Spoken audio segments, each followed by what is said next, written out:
Good morning, everybody. It is Sunday, time for our Bible lesson. Hope you have your snack, goldfish at this place, and a drink, and your family. If you don't have those things, go grab them now, bring them back, and hit play again. Here's your pause to go get all those things. Welcome back. So it's talk time, and this week I just want to say again, we've got some birthdays in our group. Alex and Patrick are having a birthday, and also Jacob is having a birthday this week, or had a birthday this week, because their birthdays are Thursday and Saturday. So happy birthday to all three of you, and anybody else out there that I don't know it's your birthday, happy birthday, and woo, birthday celebration.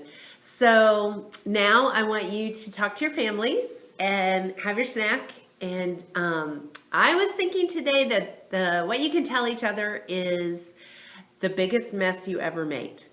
The biggest mess you ever made. Maybe mud pies. Maybe you were using white glue and made a mess. Paint. I don't know. Spaghetti sauce. I don't know. The biggest mess you ever made. Think about it for a minute, and then everybody in your family share about the biggest mess you ever made. You might even talk about how hard it was to get cleaned up after that mess. All right? So talk about that, enjoy your snack, and then come on back for our Bible lesson today. Okay? I'll see you in just a bit. Enjoy your talk time. Here we are down on the carpet. Time for our story time, Bible time. And we have been working on Psalm 23. And so before we learn the last part of it, which we're going to do today, I want to just practice that first part. So please say it with me if you can. If you've been practicing, it starts with, "The Lord is my shepherd, I shall not want. He makes me lie down in green pastures. He leads me beside still waters. He restores my soul. He leads me in right paths for his name's sake. Even when I walk through the darkest valley, I will fear no evil, for you are with me. Your rod and your staff, they comfort me. You prepare a table before me in the presence of my enemies. You anoint my head with oil, my cup runneth over." And that is where we left off last week, with our cups running over of blessings from God. So today is verse 6, and actually this is the very last verse in Psalm 23. So once we learn this one, we will know the whole Psalm 23, and we can just keep practicing it till we have it memorized, so that we can let me know when you've got it memorized, and we can purchase an animal from Heifer International in your name. Yeah, in your name, and help a family in need. All right, but that's on another. Let's get back to Psalm 23, shall we? We just have the one verse left, and it says this: "Surely goodness and mercy shall follow me all the days of my life, and I shall dwell in the house of the Lord forever." All right, let's take that first part. Let's think about that first. Surely goodness and mercy shall follow me all the days of my life.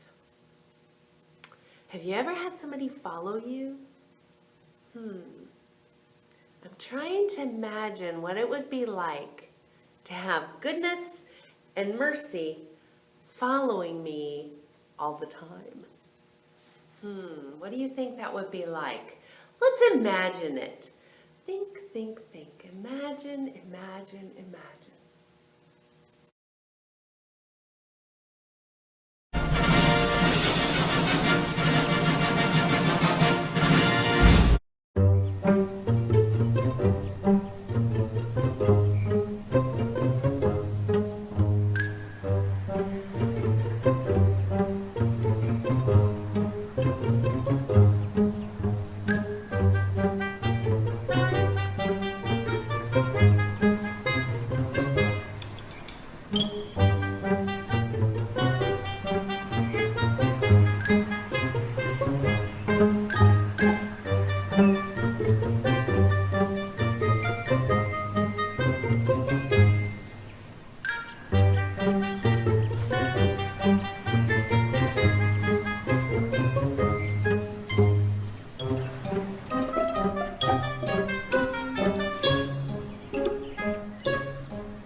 Okay, so can you imagine now that goodness and mercy following you everywhere, all the days of your life?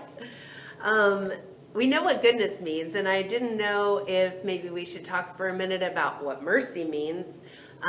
Earlier, I had you and your family talk about the biggest mess you ever made. And I want you to think back about that mess again and think about this. What if you had to clean up the mess all by yourself? Or what if you were cleaning up and somebody came along and just started to help you, just because they wanted to be kind and they just wanted to help you? Which would you prefer? Help, right? Yeah. That's a form of mercy, is when somebody helps you when they don't have to. And you didn't earn it, you didn't pay for it, you don't deserve it. It's just kindness because they care. And when we get mercy from God, it's Him showing that He cares about us because we don't deserve help, maybe, but He gives it to us anyway. All right, so goodness and mercy, those two ways that God shows us love, follow us all the days of our life. And I just wanted to real quick talk about what was going on with David when he was writing this psalm, is that he was running from King Saul and his army, because King Saul thought that David wanted to take his place. And so he was going to kill him so that David would never become king and Saul would remain king forever. And so David was running and hiding in caves and all over the countryside. And you would think if he was going to write about being followed, it wouldn't be about goodness and mercy. It would be about an army and danger, because that's what was chasing him right then in that part of his life. But instead, David is very good at turning his mind and turning his heart away from the things of the world that are kind of pulling him down and remembering the great things from God that are lifting him up. And so I was thinking right now, this verse is like perfect because we're stuck at home. We don't get to go play with our friends. We don't get to do a lot of the things that we would like to do. And we can either think about all those things that we can't do, or we can start thinking about all the goodness and mercy that God is showing us with His love through this time. So we're going to take a pause now. I want you to tell your families, talk about it, find some goodness that has come from being home with your families all this time. And maybe even goodness in that you're not here with me, but what are you getting to do at home because you're there with your families doing church instead, or something. I just find some goodness in it instead of thinking, oh, the kids aren't here. I miss them so much. I want some hugs. I need to find some goodness. You know, you're getting to have church with your parents instead of your parents being downstairs in big church while you're up here in little church. I love that you're doing that together. That is goodness. That is goodness from God. And I can see that. And so talk to your parents about, or your family, about some goodness that you are seeing happening in your home during this time instead of the ick of the world right now.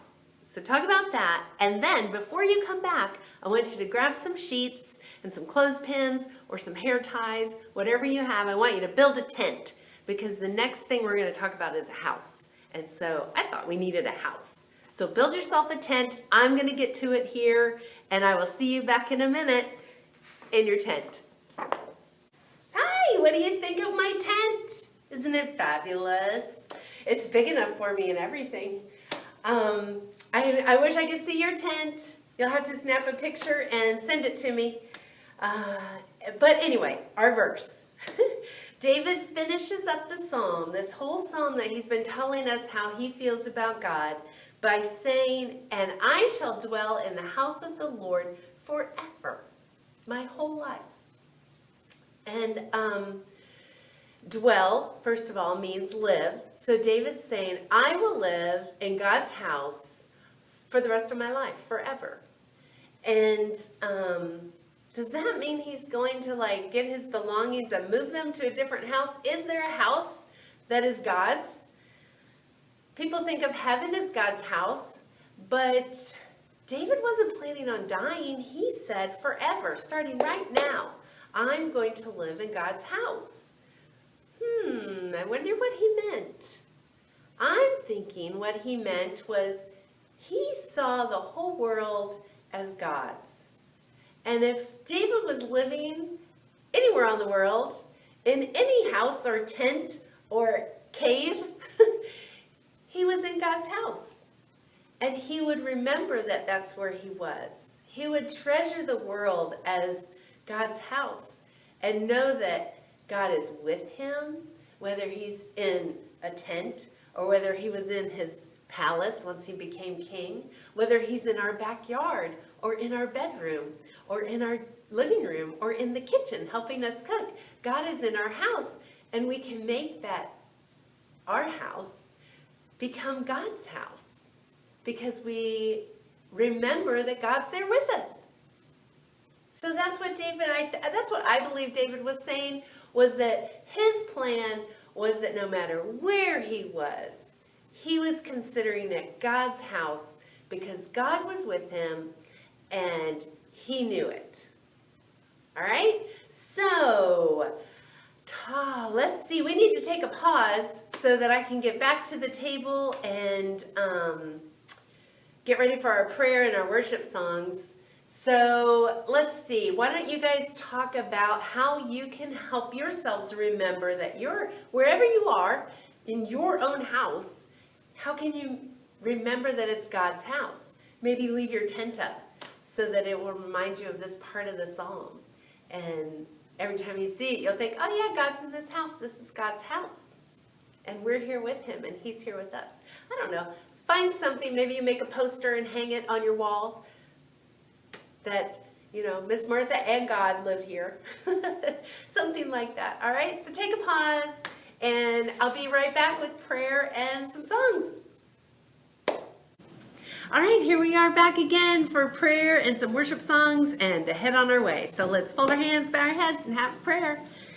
Dear God, thank you for this lesson from David, that your goodness and your mercy follow us every day, all the time, and that we are living with you in our hearts and in our lives and in our houses and everywhere we go. And we thank you for that, and we love you. And in Jesus' name, we all pray, amen. Okay, so today for your worship song, I chose one song. It's called The Blessing. It's a great song about God watching over us, and he's for us, even in hard times like David was having. And so the first version is the adult version. It's the original version of this song. The second one is kids singing it. And the third one is a surprise guest singer. And it's not me, but you'll have to check it out. All right, so enjoy that. It's called The Blessing, and the links are attached. And I hope you'll enjoy it. Have fun together. Have a great week together, enjoying God's goodness. And I will see you when you come back next week for next week's lesson. All right, we'll start something new next week. See you then. Mwah.